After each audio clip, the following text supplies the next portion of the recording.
Hey, let us look at the design of a ribbed slab using ETABS program.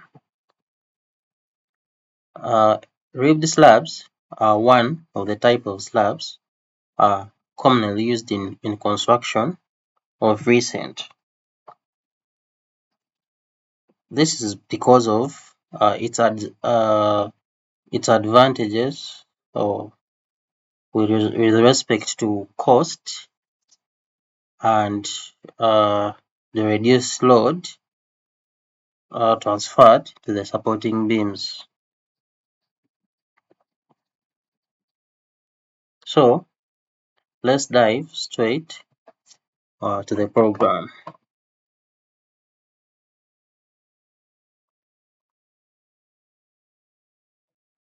We shall create a new model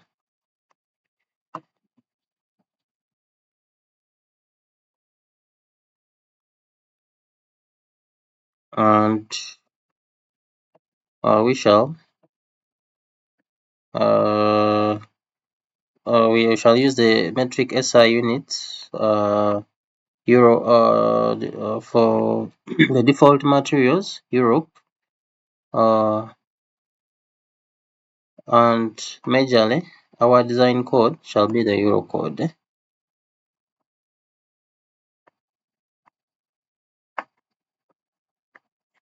So we are going to start a blank model and our illustration is going to be we are going to use two stories to illustrate the design.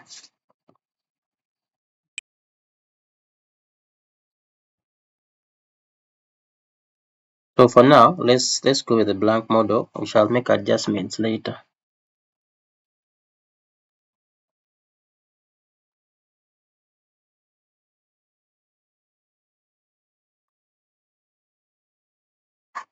So this is our interface.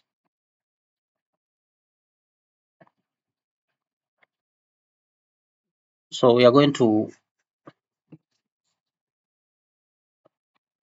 create a 5 meters by 4 meters slab, two panels of the slab. Okay. So let me start by defining and editing stories and grids.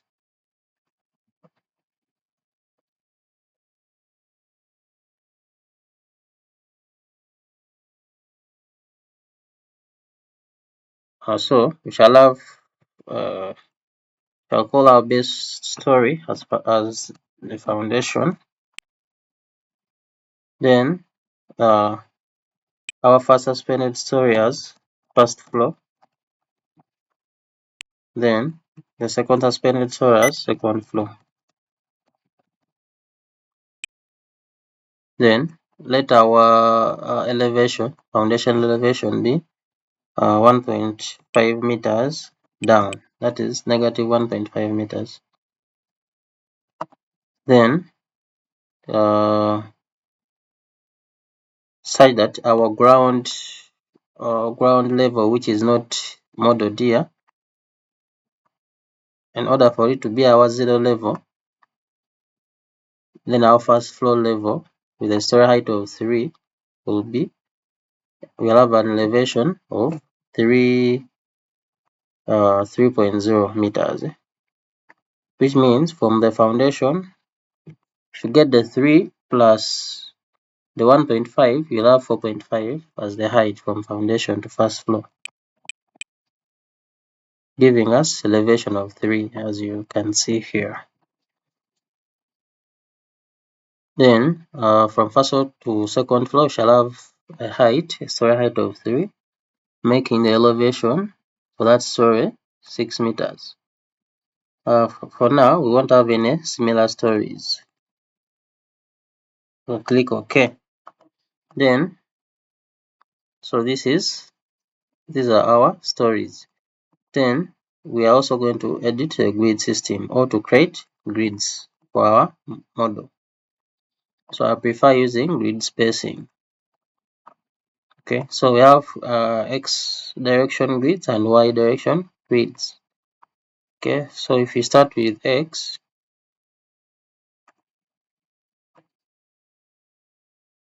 we are going to create several grids in the X direction, and we shall label them 1, 2, 3. Okay,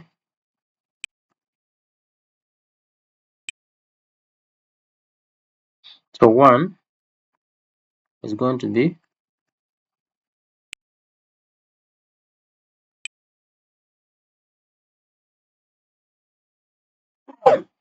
so from grid 1 to grid 2 will be 5 meters, then from grid 2 to 3 will be 4 meters. Then in the other direction shall maintain our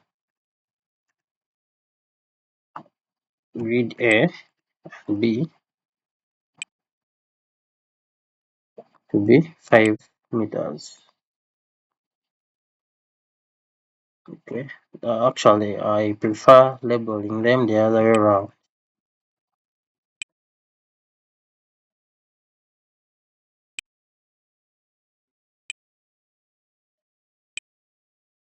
Like that, as it is previewed here.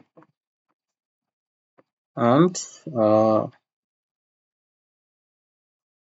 shall make the bulb size to be 600 millimeters on both sides of the grids.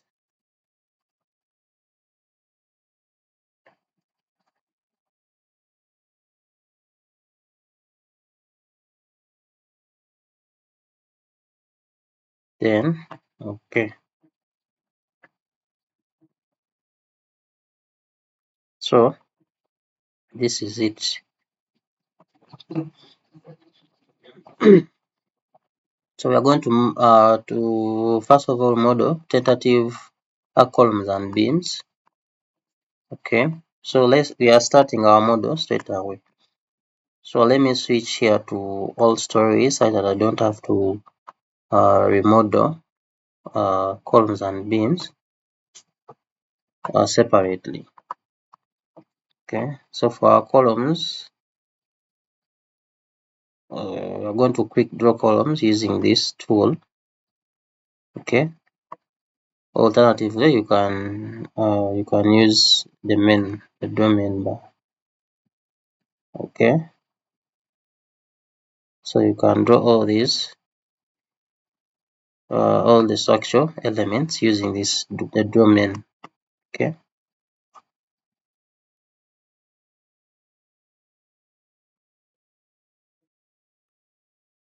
so let's model.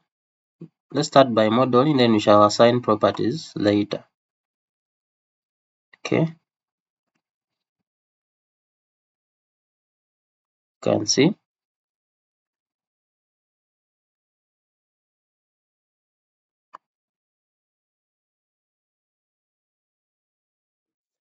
Okay, so that is it with our columns. Then let's go to the beams.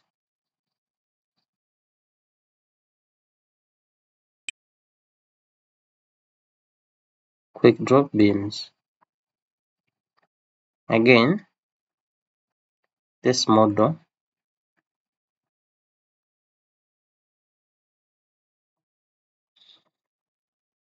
Okay, after that, after modeling our frames, the other very important thing to note of is to fix the ends of the columns. So the assumption is that the connection between the column and the footing is a perfect rigid connection. So we are switching to foundation level.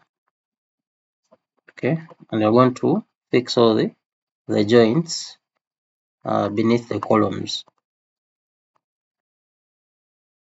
switch to 1 story, select all the joints, 6 joints selected, then assign joint restraints. So you go to assign menu, joint restraints. Okay, then by default, we do not have any rotational restraint, so there are preset settings here. Okay, so we shall choose the first that means a fixed restraint. Okay, so, and after applying, the symbol here will change. Okay,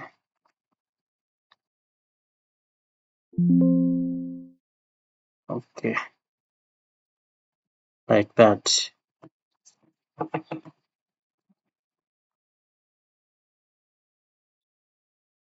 All right, so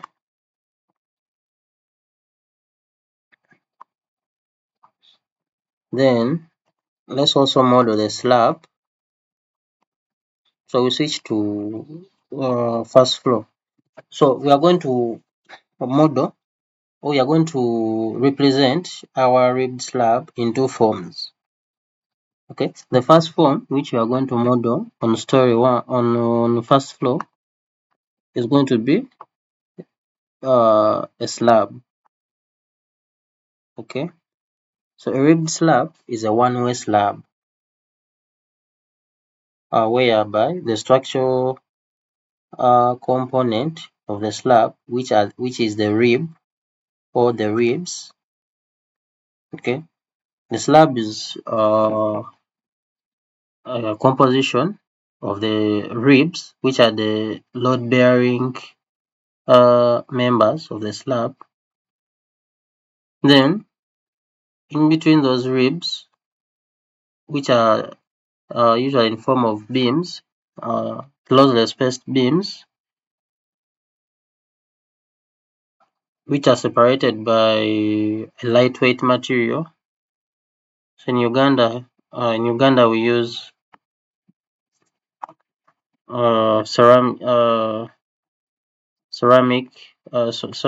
clay. We use clay blocks, okay, which we call Maxpan blocks, and these blocks have various sizes, okay, basing on the requirement of the design. Okay, so for us here, we are going to look at 200mm thick ribbed slab with a 6-inch block or Maxpan. Okay, this block weighs 8.5 kilograms, and its dimensions are 300mm by 300mm square with a depth of 150mm or 6 inches. Okay, so let's model the slab first. So as I said, we are first modeling, then we adjust the properties later, the section properties. So we are going to define those section properties. Okay, so for now, let's quick draw the floor. Okay, so the default property is slab 1, but we shall adjust later. Okay, that. Then on story on the second floor. Okay, so you can navigate the stories using these 2 arrows, up or down. Okay, so on the second floor we are going to model our ribbed slab. We're just going to represent it with the ribs alone, the load carrying component. Okay, so we are going to model the slab this time round as a series of beams. Okay, a series of secondary beams. Okay, and the rest of the slab, including the max spans, shall be represented as loads. Okay, so our slab is going to run in this direction. Okay, our ribs are going to run to span these the two bays, okay, or the two panels. Okay, so let's quick draw beams using this tool. Okay, we do not want them to face this direction. Then with moment release, we are let them be continuous. Okay, so we need to take advantage of the continuity over this beam. Okay, for in order to achieve economic design. Okay, so then the spacing, we are going to uh to, to have a maximum spacing. So usually our common practice in Uganda, we have 150 millimeter ribs. Okay, then after each rib you put a max span which is 300 millimeter size. Okay, then another rib, so making the rib spacing, center to center spacing of the rib 450 millimeter. Okay, so you're going to insert here 450 millimeter. Then the orientation. Okay, we are choosing this. So we shall define the property later and assign it accordingly.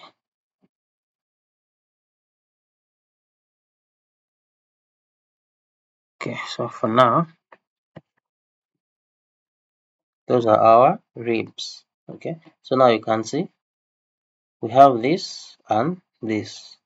So in the end, we should be able to get similar results. Okay, not exact, but at least close.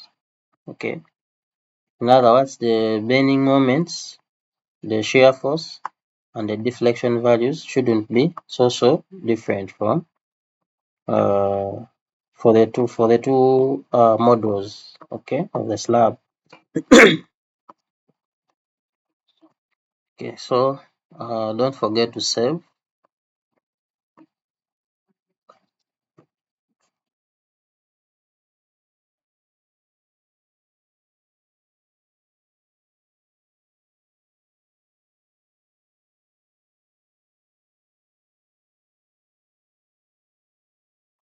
So yeah, let's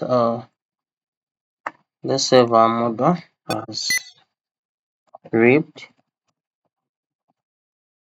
slab,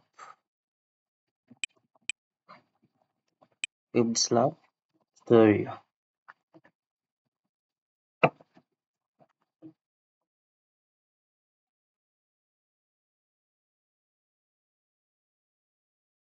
Okay, so after modeling, we are now going to define section properties. Okay, but before we define section properties, we are going to first define the material properties. Okay, so under the define menu, we are going to choose material properties. Okay, so we are going to define the grade of steel, the grade of steel reinforcement, and the grade of concrete.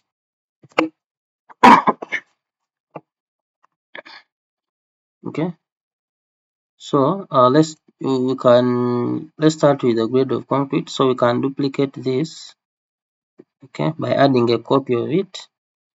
So we are going to use concrete of class 20/25. Okay, then we shall adjust its properties accordingly. Okay, so the only mechanical property we need to adjust here is the modulus of elasticity. So for this grade 2025, you can get this from Eurocode. Okay, Eurocode 2. Okay,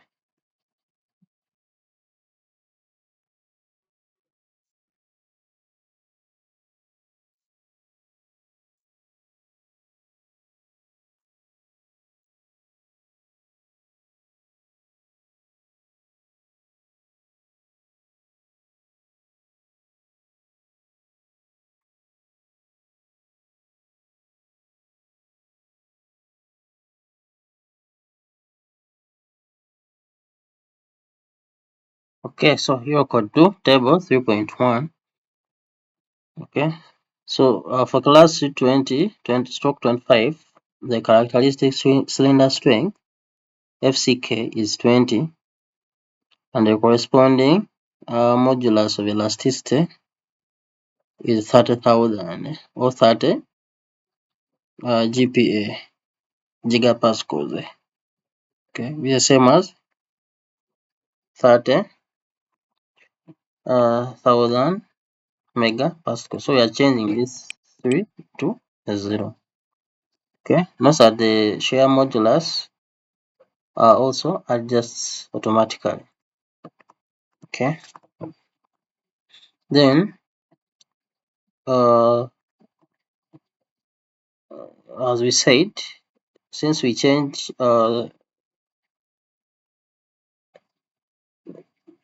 so we can as well change this to 20 to match with our characteristic cylinder strength. Okay, similarly this.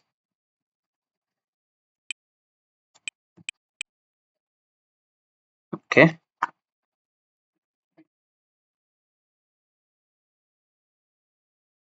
then so we are done. Then we also for the reinforcement, we shall maintain this grade 500. We can maybe rename it to FY 500. Okay,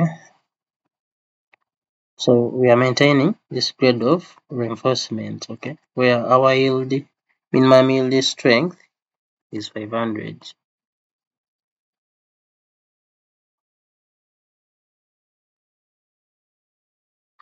Okay, so having defined the materials, so we're also going to define the frame and slab properties. So let's define this the frame sections first. Okay, so I'm just going to edit the column here. Let's just modify it. Okay, so let's call this 200 by 200 column,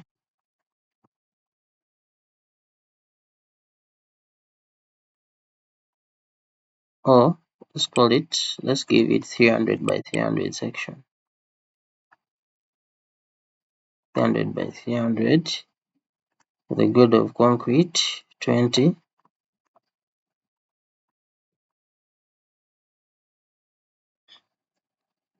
Okay, let's maintain 200 by 200 for now. Okay, so our depth is 200 and our width is 200.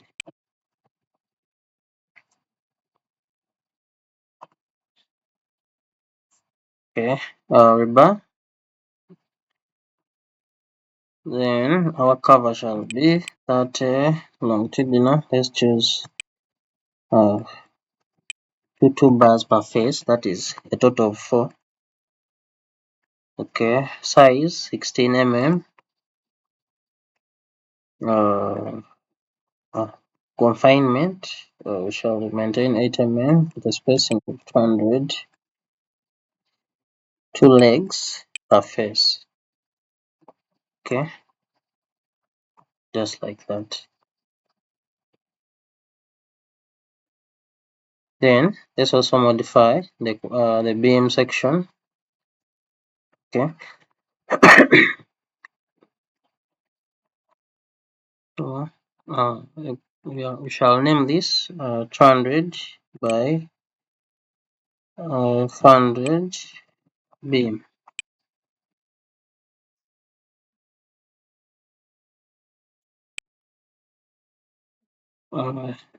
Material C2025. So our width is 200, our depth is 400. Then the reinforcement cover to longitudinal rebar group centroid. So this includes the nominal cover plus the stirrup diameter. So in the nominal cover of 25, the stirrup diameter of 8, that will give us 33, and half the diameter of the main of the longitudinal reinforcements. So if assuming 16 mm, we shall have 8 as half the diameter. So 33 plus 8, that gives us 41. Okay.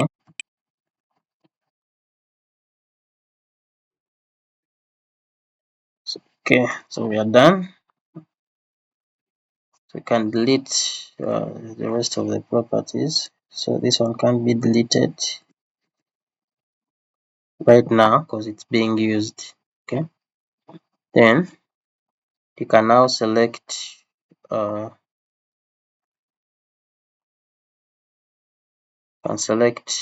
the columns.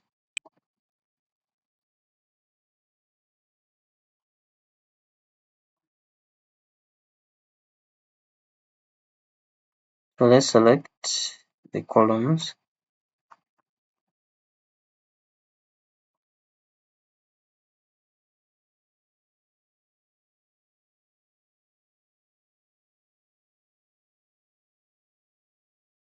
Okay, and assign them our created property. So assign frame section property.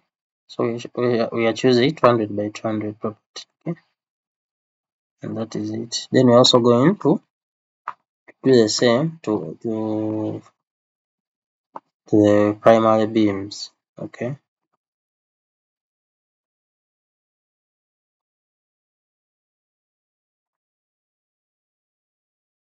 So let me just highlight one by one. So I have that beam. Actually, switch to all stories. Select that. Select this. Select that. Select this. This one. This and that. So all our primary beams are selected. So we are going to assign them our created property of 200 by 400. Apply. Okay, switch back to one story and save the model. Okay, so to turn off the display of to take the display back to default, we use this tool here. Okay, so now what the other property, the other section we are left with is the slab section.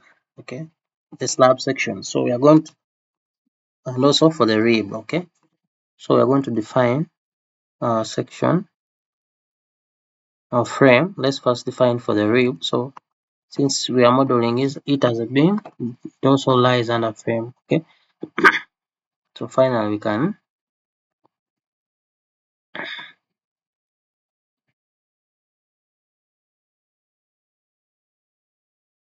okay, so let's make a copy of this.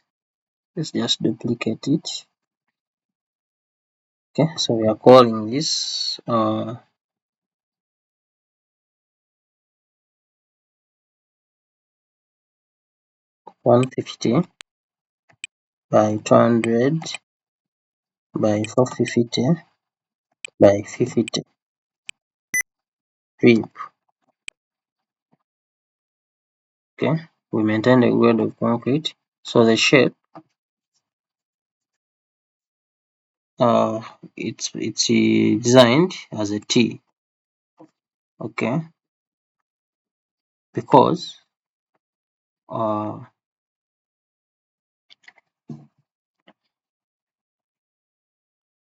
after casting, after laying the blocks or the infill blocks, the top, okay, the top of the entire slab is covered with a thin concrete, okay, to take up the compressive stresses. Okay, so our total depth is 200 and total width is 450. That is the flange width. Flange thickness is 50.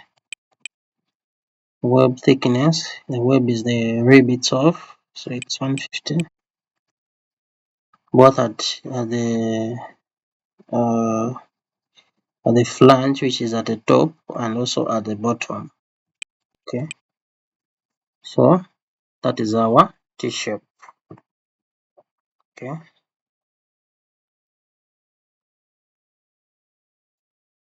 so then our concrete cover, the longitudinal rebar will be, so we have in here we only have 25, which is the nominal cover, plus half the reinforcement. So we are going to assume the maximum size, which is usually 12 mm maximum bar size. So half of it is 6. So we shall have 25 plus 6, giving us 31. Okay.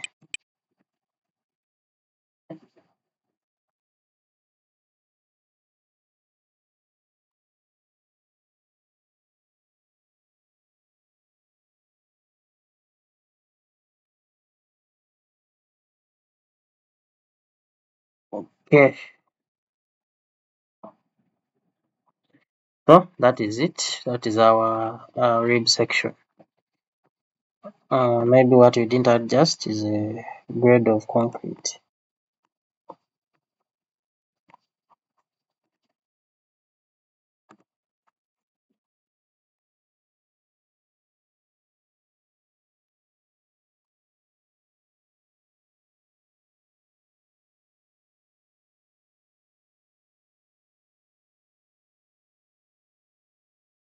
Okay. So now let's define the final section, that is the slab section. So define section property, slab section.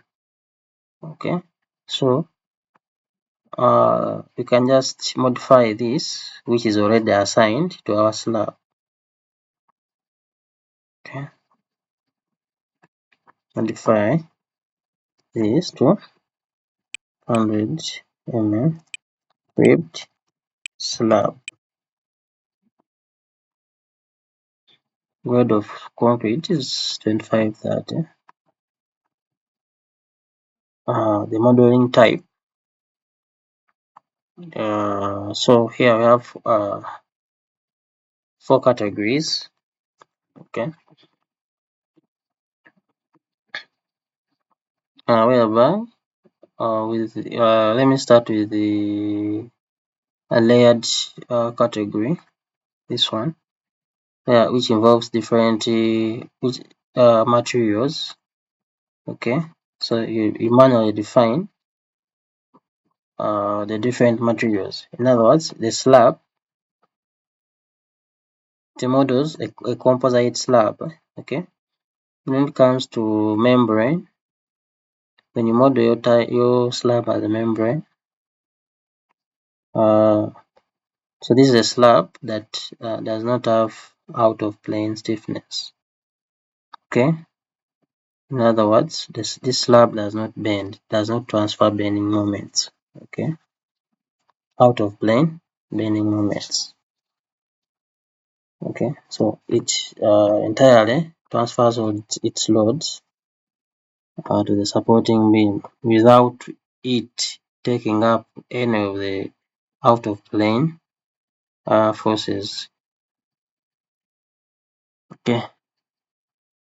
So in other words, you cannot design for bending, cannot design your slab for bending when this is when modeled as membrane. Okay. Then shell thick, uh, the slab uh, possesses both out of plane and in plane stiffness fully. Okay, so the out of plane stiffness will include both bending and shear. Okay, then shell thin, the slab behaves in such a way that it takes up only out of plane bending but no shear. Okay, so most of our slabs exhibit minimal shear stresses. Okay, except slab scarring, heavy localized loads like transfer slabs. Okay, for instance, slabs carrying columns. Okay, so we shall model ours as a shell thin type. Then under property data here, under type, we have several options. We have the slab, drop, stiff, ribbed, waffle, mat, footing. Okay, so right now we're interested in a ribbed slab. Okay, which is a one-way slab. Okay, well, the slab majorly transfers most of its loads in one direction. Okay, so similarly, the way we defined our rib under frame sections, we are going to provide the same information here. Okay, so our overall depth is 200. Our slab thickness, which is the topping or flange, is 50. Our stem width, the stem is the rib itself or the web, it's 150. Both at the top and at the bottom. Then the rib spacing, okay, center to center spacing, which was 450, or the flange width. Okay, then this is the orientation of our ribs. Okay, so we shall relate this to our flow.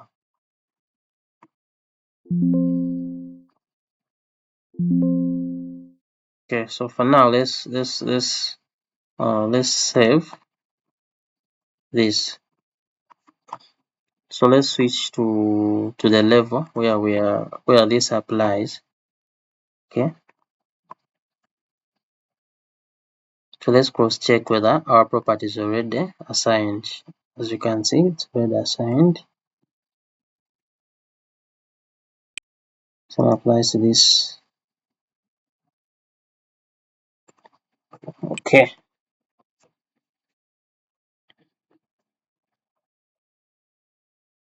so we don't know the direction of the ribs.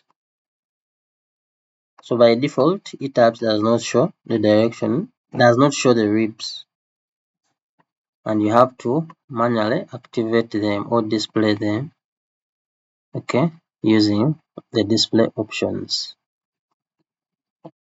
So under general, then other special items, you tick slab internal ribs and apply.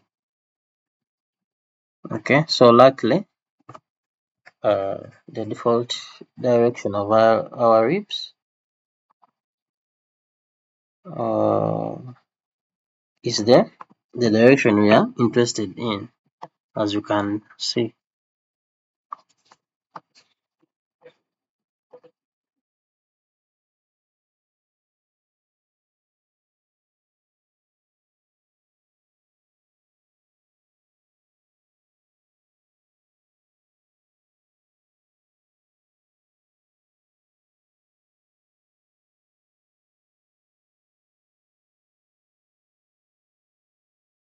Then you can as well reorient. Okay, for now, after modeling, after assigning the section to our slab, let's also assign the section on our other model to the ribs, the rib beams. Okay, so let's switch to second floor. So you can see the section assigned to this is still column,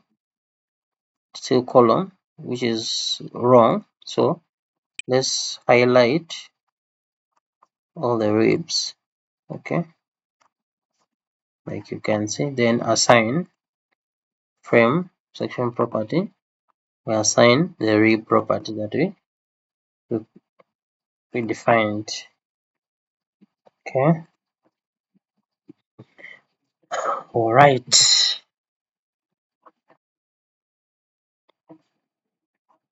So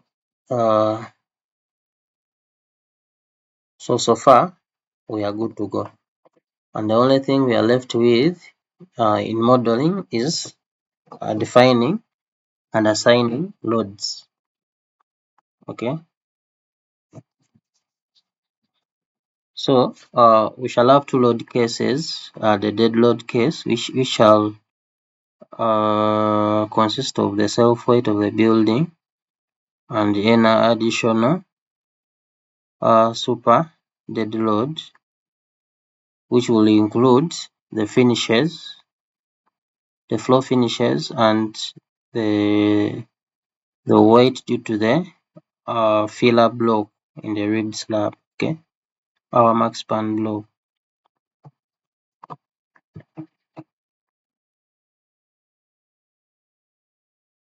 Okay, so let's define the load patterns first. Okay, so we shall have the dead and live pattern to start with. Dead and live.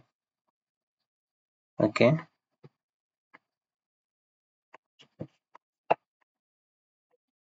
but you can further rename or categorize the dead into self weight. Okay, and we leave it as dead with a self weight multiplier of 1. Okay, then we define max span load, which is a super dead. In other words, no self weight multiplier, so 0. So we add it as a new dead load. Then we also define floor finishes.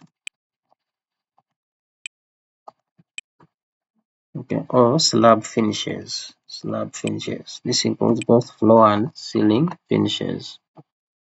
Okay, so wherever we have a self weight multiplier of 0, we shall have to manually enter the values of those loads. Okay, then we can leave this as live. Okay, so there are different there are several load cases or load types here. Okay. Then after defining the load patterns, we go to load cases. So in here we shall combine all the permanent load patterns into one case, okay, which we shall call the dead. So I'm first of all going to delete all the default cases. Okay, then recreate new cases. Okay, so the first case is going to be dead load. Okay, in here I'm going to add the first pattern will be self weight, the second pattern will be max span, and the third will be slab finishes. So all these make up our dead load. Okay, then I'll create another case for the live load, and I'll call it LL. Okay, so in here we shall have only one pattern, that is live. Okay, so these are the two load cases we are going to have. After defining load cases, we are going to define or create load combinations. So there is an option to add default load combinations uh, basing on the code, design code you selected. Okay.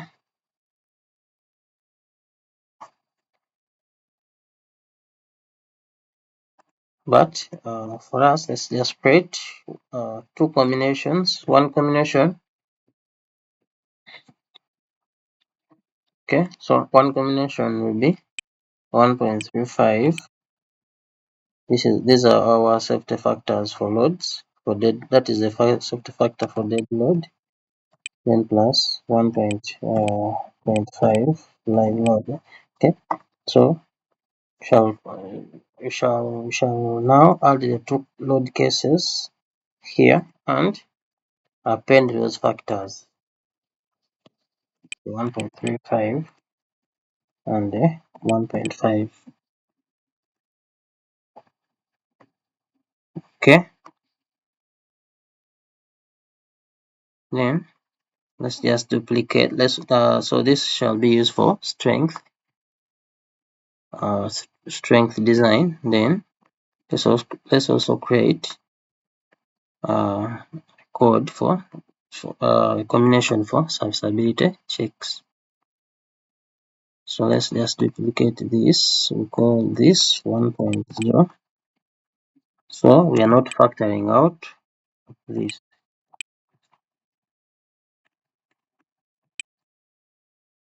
Okay. Okay.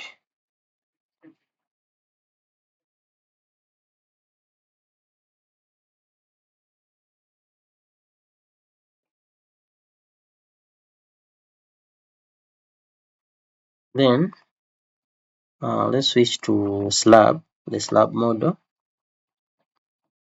So we are going to apply our loads to the slab. Okay. But before that, let's define those. There are very many ways of assigning loads to the slab. Okay. For the first option, you highlight the slab, then you go to assign shell loads. So our loads are uniform. So you go to uniform. They are uniformly distributed across the entire slab. Self weight. That one we don't need to assign a value under it. Okay. Since we we went ahead and categorized, uh, we broke down our permanent loads into their constituents. Okay, so you can come here, say slab finishes, put a value for slab finishes. Come to max span, you put its value per square meter. Come to live, you put its value as you keep applying. Okay, that's option 1. The other option, you can actually apply all loads at once by first defining a set of loads. So we are going to go to define shell inform load sets, then add a new load set. So you can create several sets for each slab panel basing on its occupants. Okay, so we are in here we're going to assume a commercial a shop. Okay, we are going to assume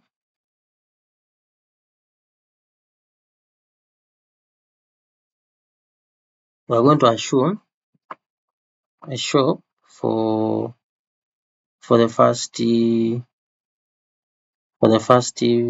panel. Then okay, we are going to assume an office for the first panel and a shop for the second panel. Okay, so we are going to create two sets, and what will the only difference between the two will be the live load value. Okay, so we are calling this shop,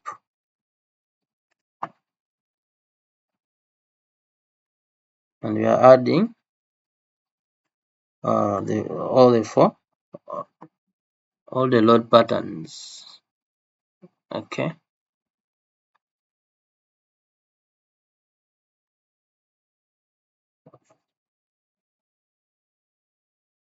so we don't need to add the self weight since it's automatically calculated by the program.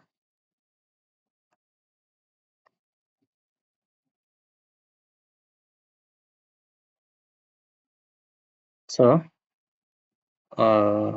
we shall start with the max span value.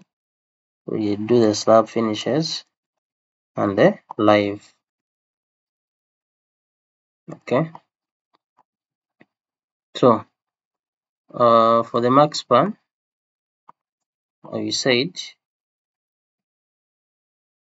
we can quickly compute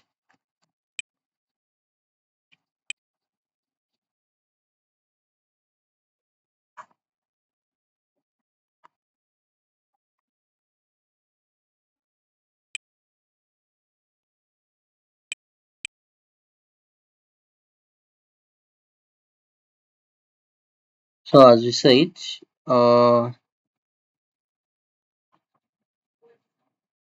6-inch max span is 300 by 300 by 150, and it weighs 8.5 kilograms. So this is it. The unit weighs 8.5 kilograms, and in a square meter of slab, okay, we have 8 units. Okay, so which means the total load per square meter is 8 times 8.5 kilograms.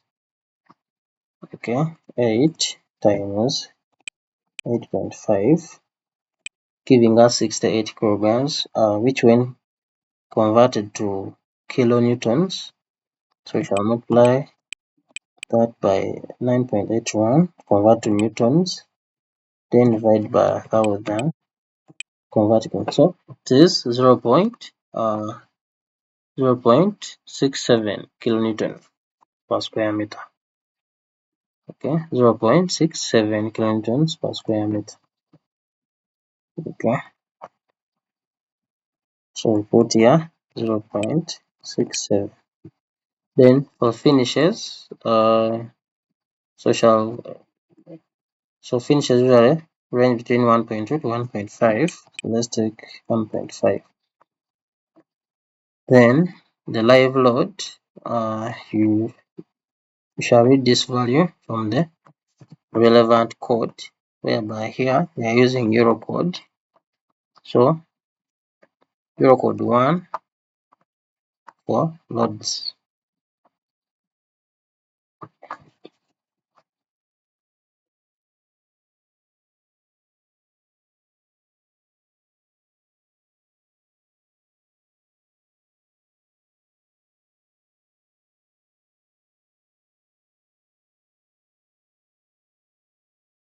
Okay, so for shop, that is category D. Okay, so we are assuming a retail shop category, subcategory D1, whereby we have a value of 4. Okay, 4 kilonewton per square meter as our imposed load or live load. Then let's also read off the value for office B. Office is category B. Okay, so the recommended value is 3. Okay, so these vary between 2 to 3. Then with the shops between 4 to 5. Okay, so we shall take 3, the underlined value recommended by the code, for office, then 4 for the shop. Okay, so we have here 4 kilonewton per square meter. Okay, then that is set 1. Then we also add a copy of that set and we call it office. So we shall change this to 3. Okay, category B.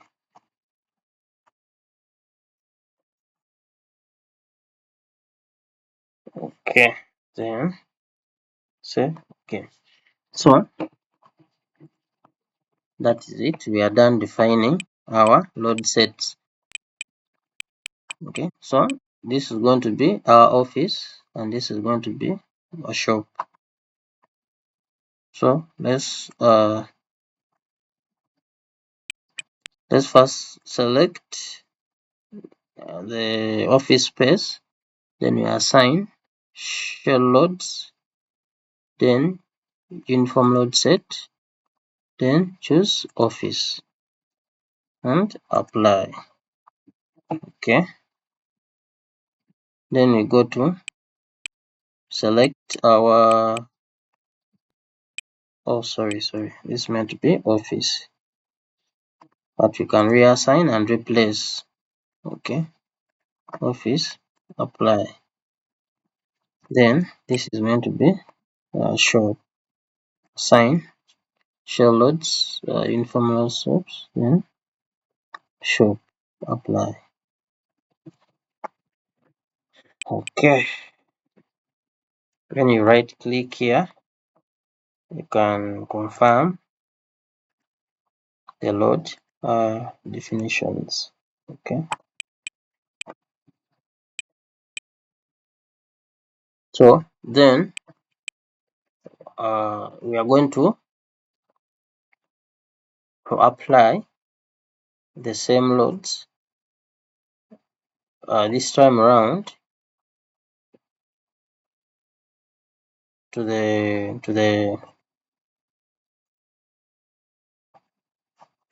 upper model. Okay, the rib model. Okay, so let's switch to plan view.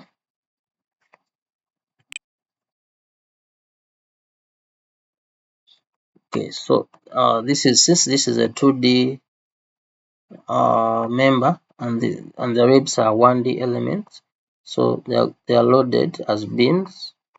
In other words, per meter run. Okay, so for each load that we put here, we are going to reload it on these beams on the ribs per meter. Okay, so we are going to convert the values per square meter into meter by multiplying by the spacing of center spacing of the ribs, which is 450 millimeter or 0.5 meters. Okay, so let's first check.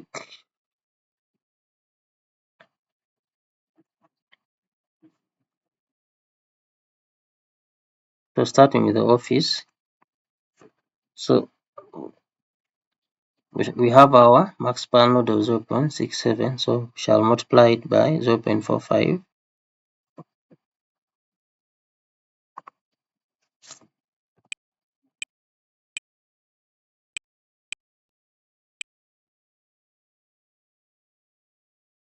And we shall have 0.302.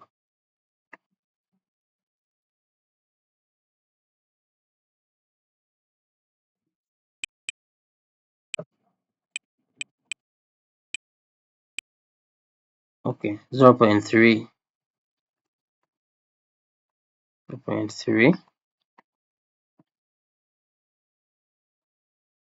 So we are going to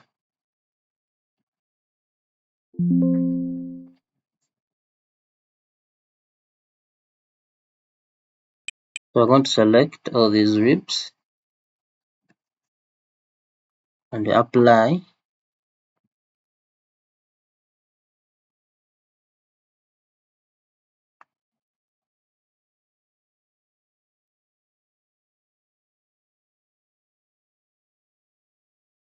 So we assign frame loads distributed. Okay, so choose max span and insert 0.3 and apply. Okay, so this is general for both shop and office. Then you can reselect. Okay, I can just come here and get previous selection and assign frame loads distributed. This time around we want to assign the slab finishes load. So shall get the 1.5 times 0.45. We have 0.675. Then apply. Okay, so that will represent our slab finishes.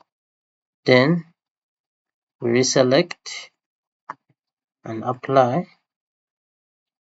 the live load. Okay, live load. For this one, it's going to be different for each panel. Okay, so we shall first apply the office, which was 3 per square meter. So 3 times 0.45, we have 1.35 per linear meter. 1.35 per linear meter. So assign frame loads distributed 1.35. So we choose live 1.35 and apply.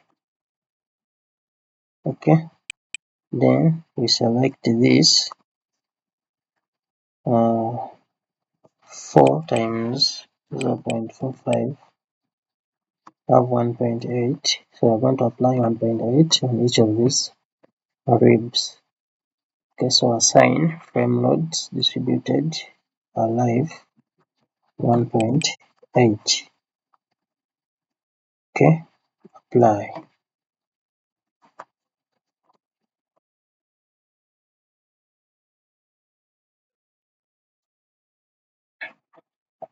Okay,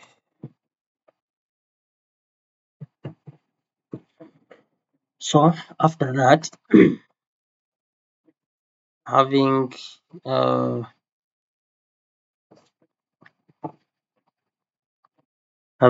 finished it modeling, we are now going to analyze and design.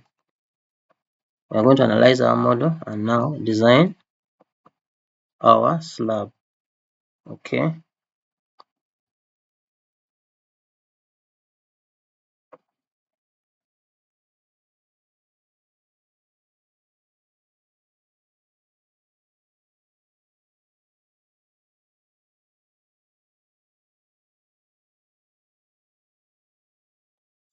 Okay. So shall reduce our mesh size. Since this the slab here, the slab analysis is going to be finite element. The finer your mesh, the more accurate the results. Okay, so we are going to reduce our mesh size to uh,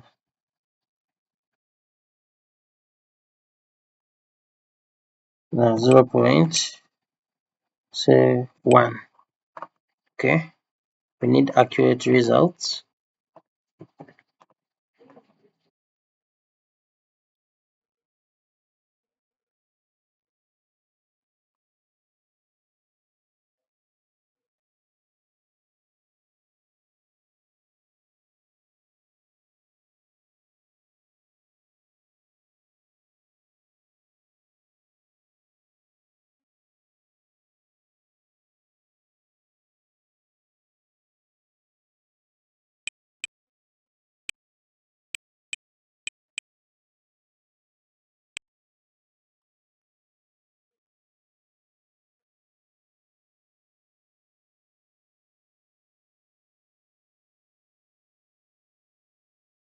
Okay, so I'm trying to ensure that our slab is meshed.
Okay, so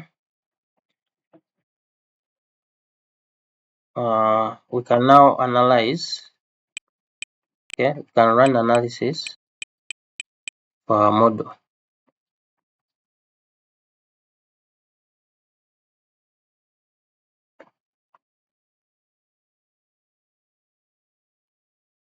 So to run analysis, you can go to the analysis menu and say run analysis, or you simply click here.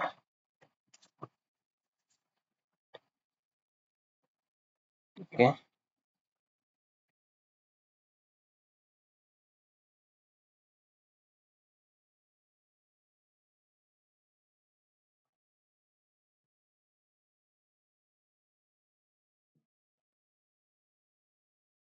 So our model is analyzed.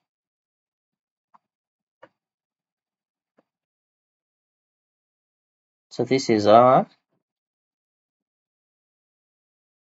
analytical model or analyzed model.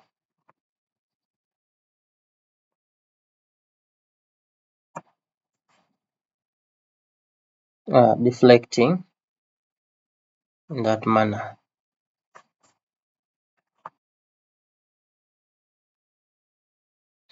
Okay, so now let's look at or 1 by 1. Okay,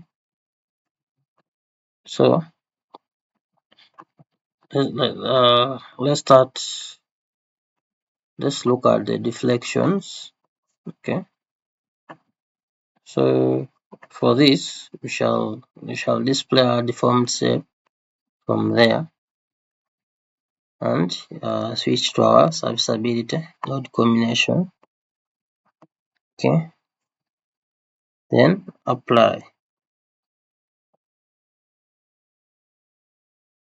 Okay, so you can draw contours for better visualization. Okay, I think you can clearly see. So according to our contours, the maximum deflection occurs in this span. Okay, the 5-meter span. Okay, and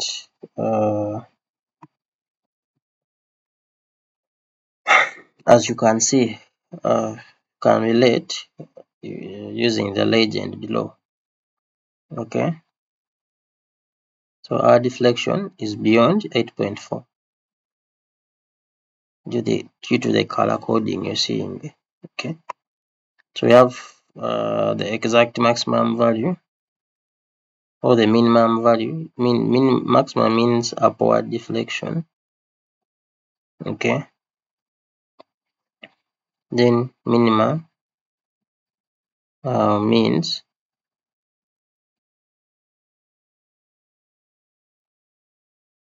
sagging or downward deflection.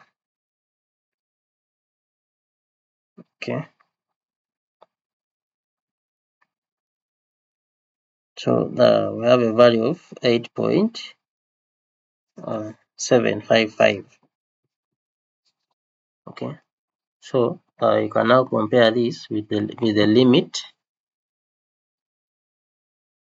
given or provided by the code. Okay, so Eurocode 2 states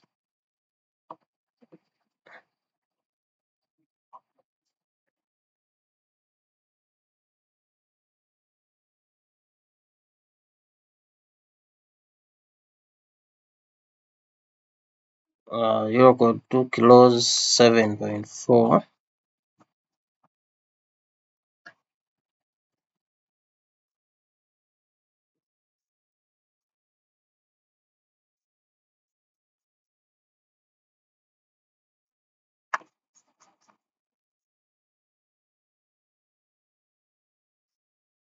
okay 7.4 deflection control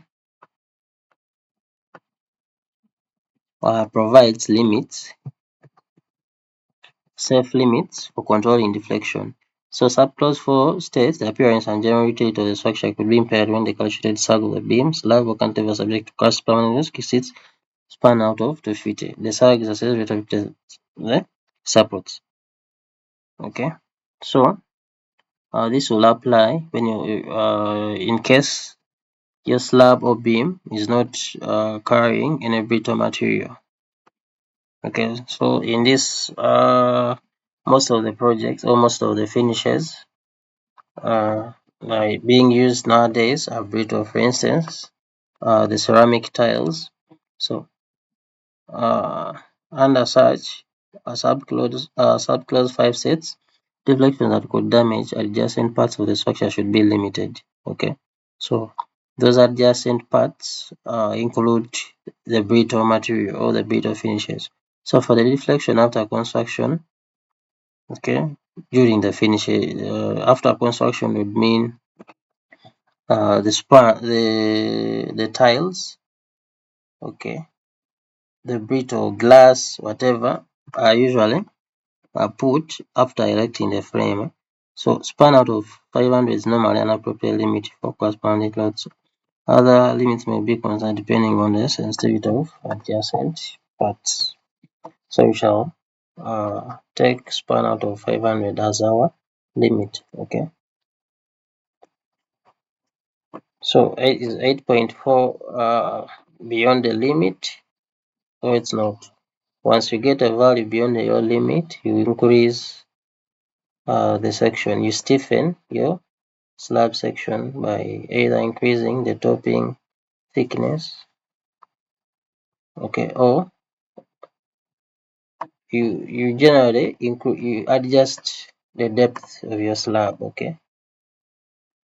So this span is 5,000 millimeters over 500, so we have a limit of 10 allowable deflection, 10 millimeter allowable deflection. So our slab deflection is within the limit, okay.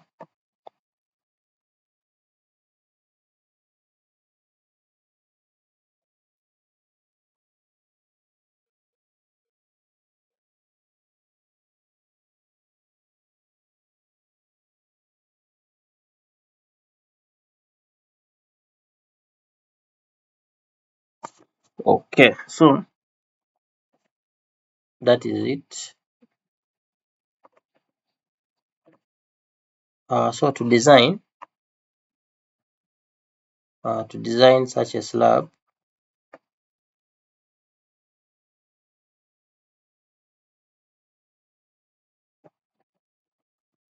you can as well display the bending moment and shear force diagrams using this.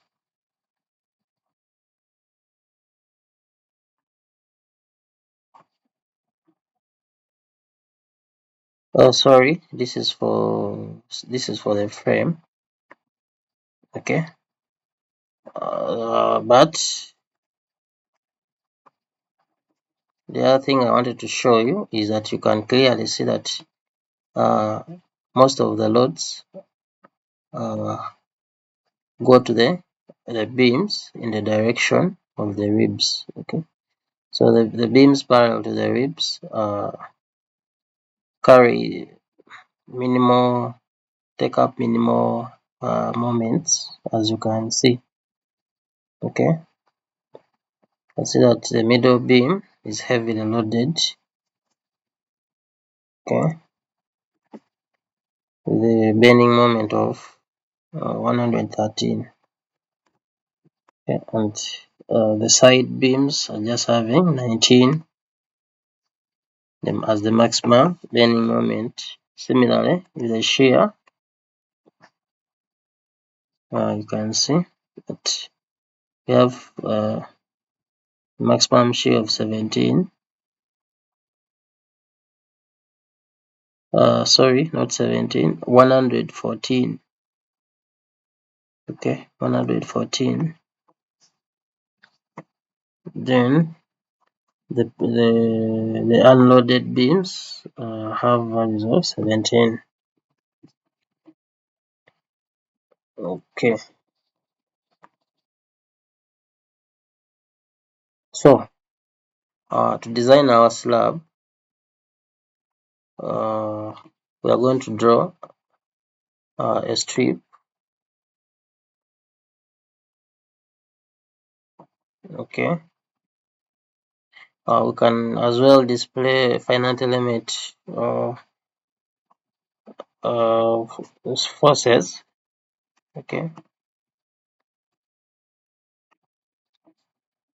that is the bending and shear, so on.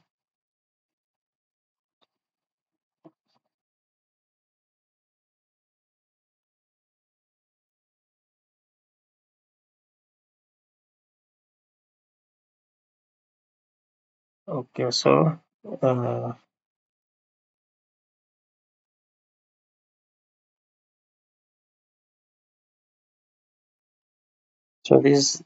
this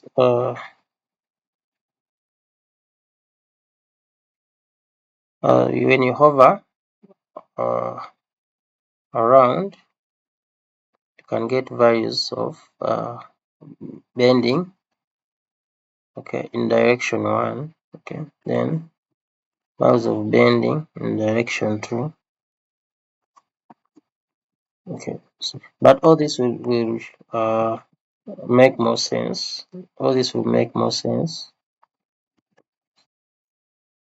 after drawing a slab strip. Okay, so we're going to draw a strip focusing majorly on a single rib. Okay, so we're going to draw a strip along say this rib. Okay, we're going to draw a strip covering the tributary area of a single rib, that is 450 millimeter wide strip. Okay, so to do that, you go to the draw menu. Okay, then you choose slab design strip. Okay, and before we do that, we need to unlock our analysis or our model by using this padlock. Okay, so draw design strip, or you come here. Okay, so we shall call our strip layer A. Strip type, this one does not matter here. It applies to flat slabs. Okay, where you differentiate between both middle strip and column strip. Okay, so we're going to have a 450 millimeter wide strip. 450. So divide by 2, which means its side of the strip will be 225. Okay, so 225 on the left, 225 on the right, both at the start and at the end of the strip. Okay, so let's just try to estimate the midpoint of the the midpoint of the rib, so that we get quite accurate results. Okay,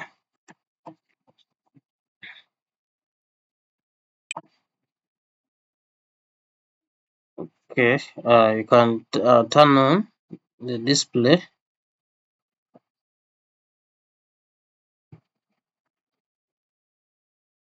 on the extent of the strip, still under display options.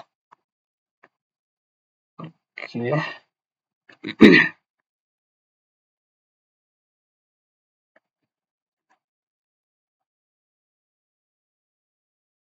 design strip, under display options, other assignments, so you can show strip labels. Okay, so just tick everything and apply.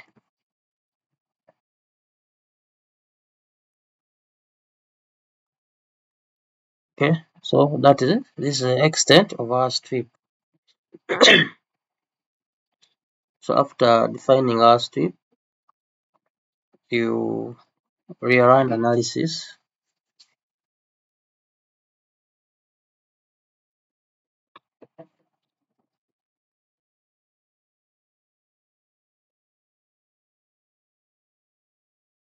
Okay, switch to this tab. You can now display forces in the strip. Okay, so last time we could not focus on a single rib, but right now we can get the bending moment and shear force in a single rib by clicking there. Okay, so as you can see, you can be able to read off the moment, shear force, axial force, and torsion. Okay, so when you start with the moment and choosing showing values, so in span 1 we have a sagging moment of 9.4, 9.5 roughly, positive moment of 9.5, and maximum hogging moment of 7.2. Okay.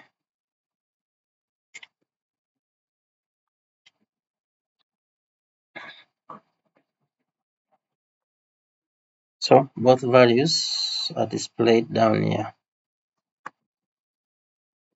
So similarly, you can also display the shear force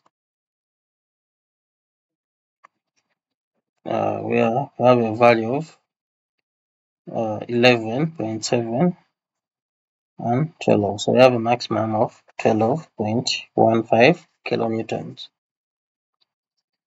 Okay, so take note of those. We are going to make comparisons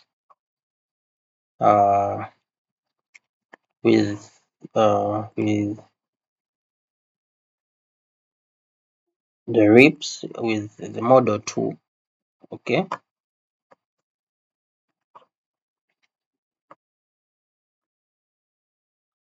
so here we are going to display our analysis results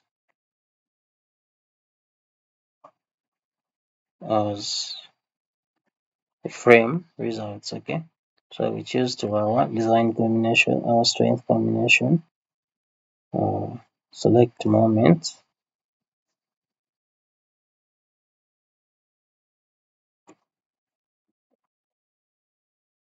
Okay, so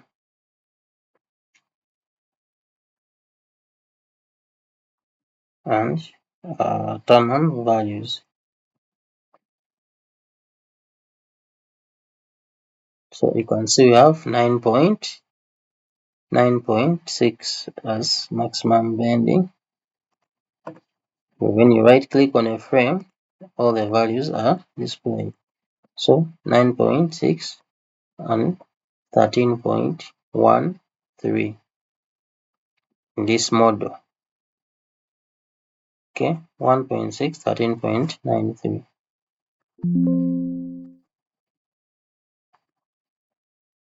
Whereas in this one, the shear, our maximum shear is 12.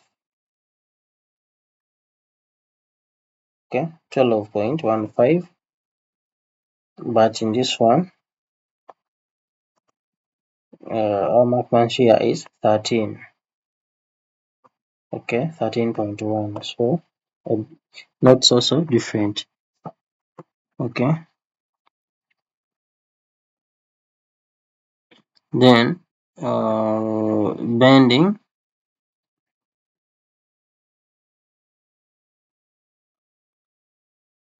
Set our maximum bending in this model is 9.4 or 9.5. Then in this one we have 9.5, so almost the same. Okay,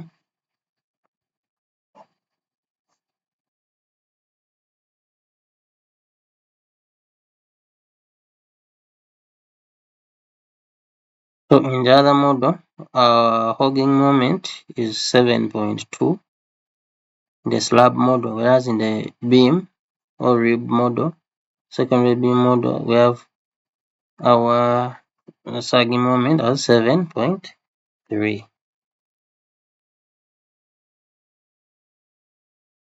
Okay, 7.3. Actually, the shear force, you can also shear force we have here 12.2. Then here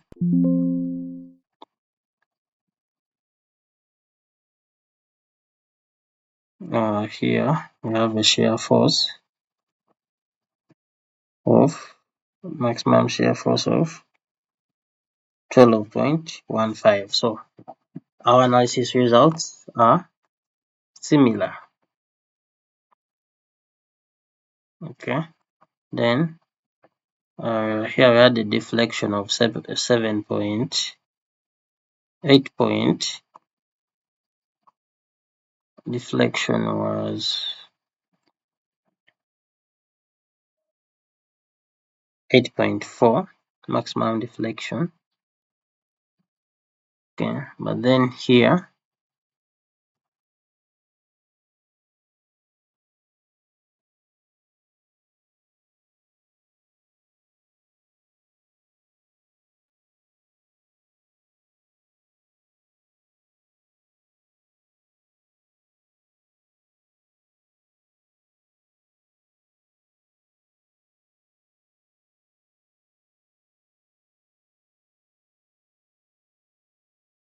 okay, then here when we switch to our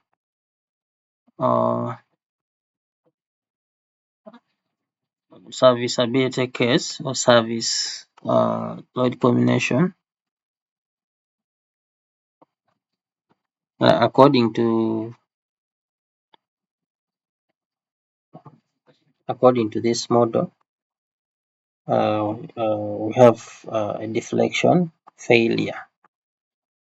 Okay, so according to the beam model, we have a deflection failure. We said our maximum so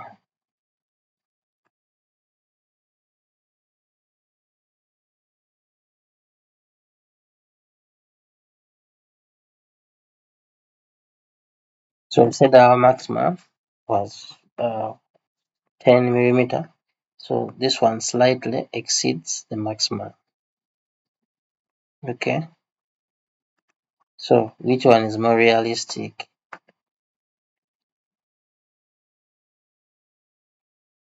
Then in span 2, we have a deflection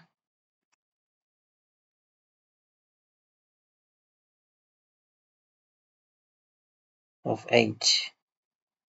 Okay, which also exceeds the maximum in that span, which would be 8.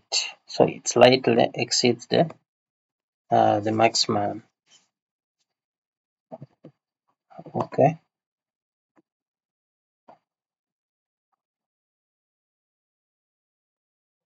Yeah. So the solution to that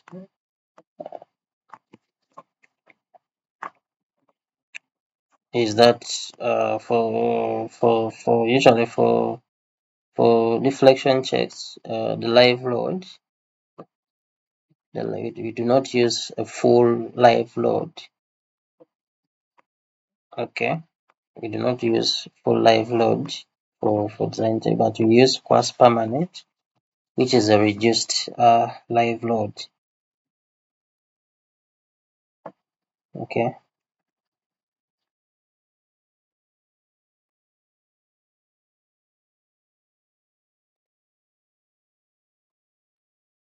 Okay, now let's check the design results. You can check the design results. So let's start with the beam. So you're going to run beam design or like frame design. You can come to design here and come to concrete frame design. Okay, choose design combinations. So for strength we are using that, then for crack width shall use the service combination. Okay.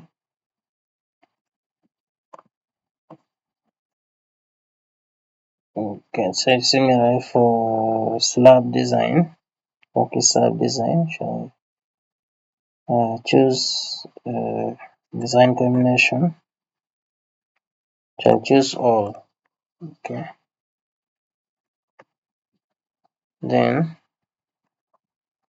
back to slab design. Shall choose a design story as a first floor. Okay.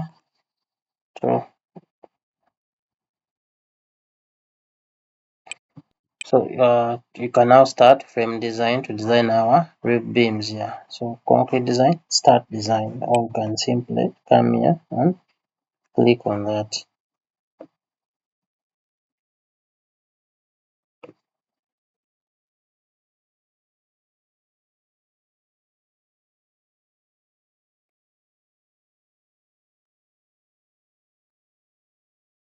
Okay, so uh, we are done designing our ribs, our rib slab.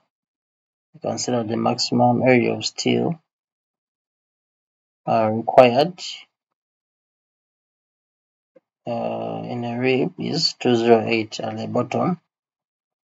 Okay, 208, and the maximum required over the intermediate support is 20217. Okay, 229 actually, 229.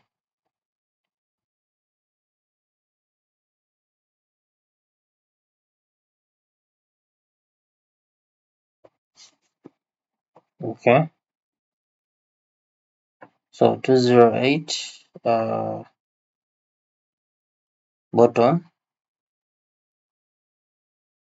So 208 when we are, in case we are to provide 10 millimeter bar, each bar is 78.5 millimeter. To provide 2 bars, we get 157, which is still less. When provide 3, get 235. So 3 bars of 10 millimeter at the bottom, or we provide 2 bars of 12 millimeter, which is 113. We get 226, which is uh, sufficient. Okay, so we shall provide 2 bars of 12. Then at the over the support,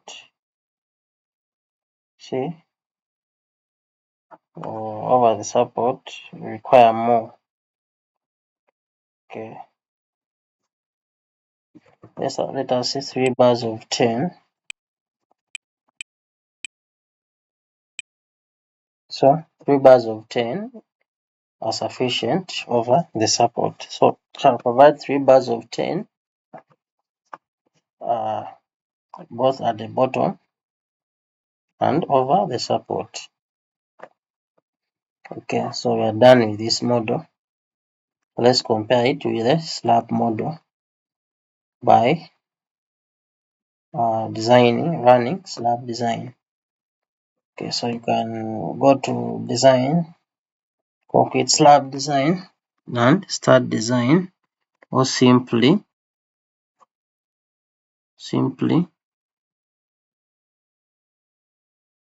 click here. Okay, you can see now our strip is designed. Okay,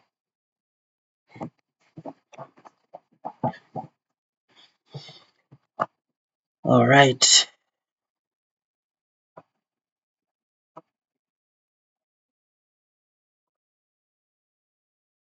So here we are having 285, 223, and 19189. But this is millimeter squared per meter. So we need to display millimeters. Okay, the overall area of steel per strip. So you go to concrete design menu,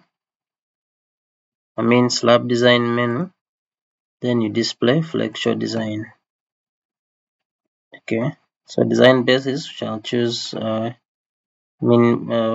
strip best, then impose minimum reinforcement, code minimum. Okay, we shall focus more on the flexure reinforcement. Okay, so we shall maintain both the top and bottom rebars. So instead of choosing rebar bar, you need to read it. We shall choose total rebar for strip and apply.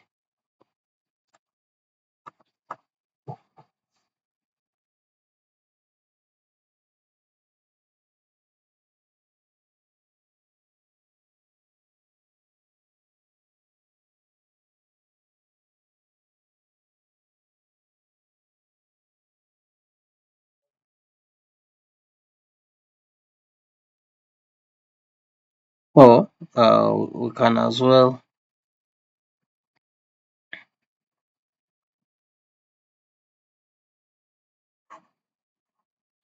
okay, so with this option we can see that our strip requires 128. Okay, 128. This is quite small compared to the beam approach. Okay,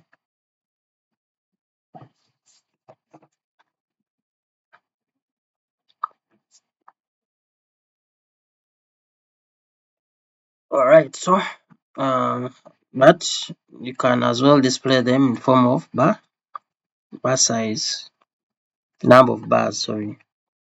Okay, and apply.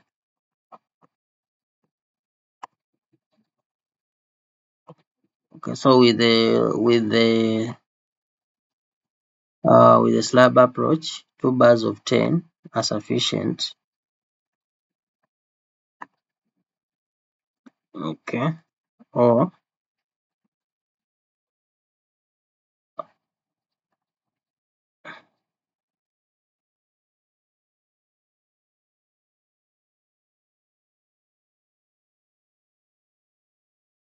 so 2 bars of 10 or 1 bar of 2 bars of 12, sorry, 2 bars of 12 at the bottom. Okay, which is similar to this to the beam case. Okay,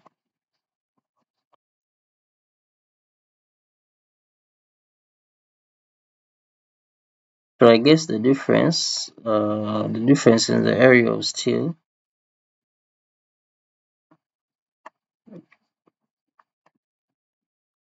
comes into what is causing the difference is in the say the number of strips. Let's confirm whether the number of ribs, okay, the number of ribs in this model is the same as this. So here we have 1, 2, 3, 4, 5, 6, 7, 8, 9, 10. Then here we have 1, 2, 3, 4, 5, 6, 7, 8, 9, 10, 11.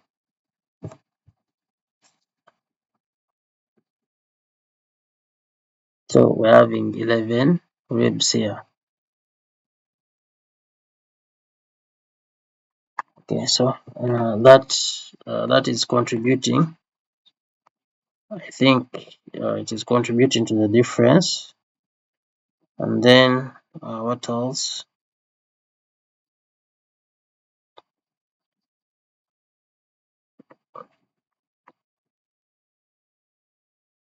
Okay, so I guess that is contributing to the difference in the result.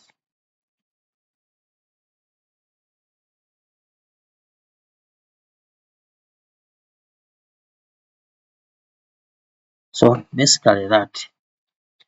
But that is the principle. Okay.